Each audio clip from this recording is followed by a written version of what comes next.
Let's talk about your approach to Arizona State University, because when you came in 2002, you looked at it and said, college isn't working for a lot of people. We need to radically redefine what we do. You really took business-style approaches to some of these things. Why don't you explain what you thought was wrong and what you went about doing to try and change it? A lot of things were wrong. An old model, 19th century model, not scalable, not technologically enabled. And so what we were looking for was a system where every qualified student would have an opportunity to move forward. We changed structure, we changed culture, we changed design. We infused within the university a technological foundation that changed everything.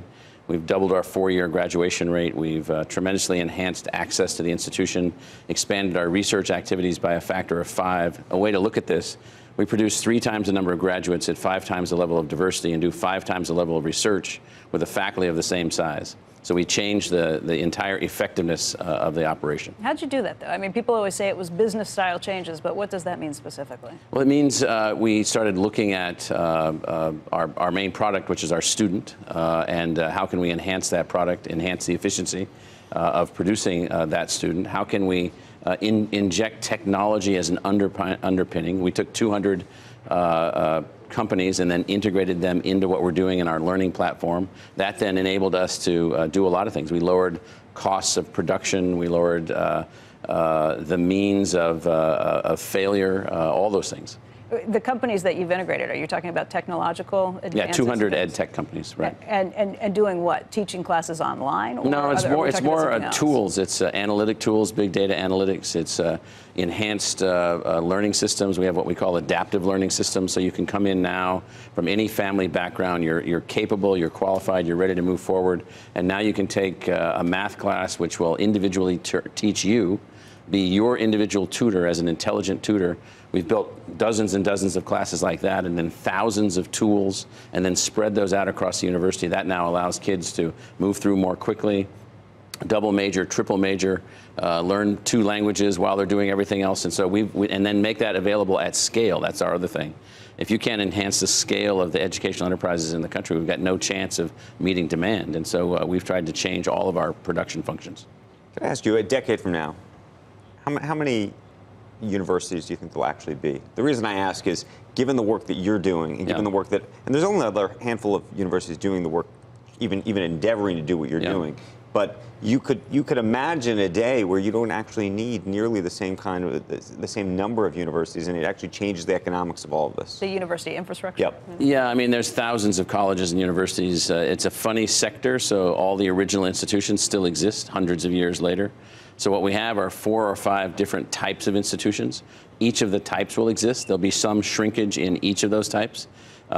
Those underperforming entities will be absorbed by others, many.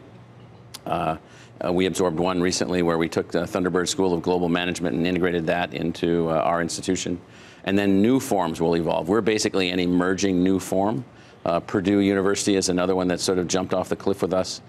With Mitch Daniels, the president there, moving them in new directions. And so we'll become national scale, national service-oriented universities. If you get 10, 15, or 20 of those, that is sort of a new form. And then all kinds of new educational institutions will also emerge. So it won't be a shrinkage. Overall, there'll be some changes and then an expansion. But does it ultimately lower the cost? Because that's clearly what's needed long term. I think it does lower the cost. It changes the model. I mean, one of the problems that in higher education is that I used to be on one of the faculty members and one of the provosts at Columbia University here in New York, and there at private schools, it's very difficult to lower the cost. At the public schools, we have to figure out how to lower the cost, and we are doing that. But it's the cost to who? The cost to the state, the cost to the family. So we're trying to lower both.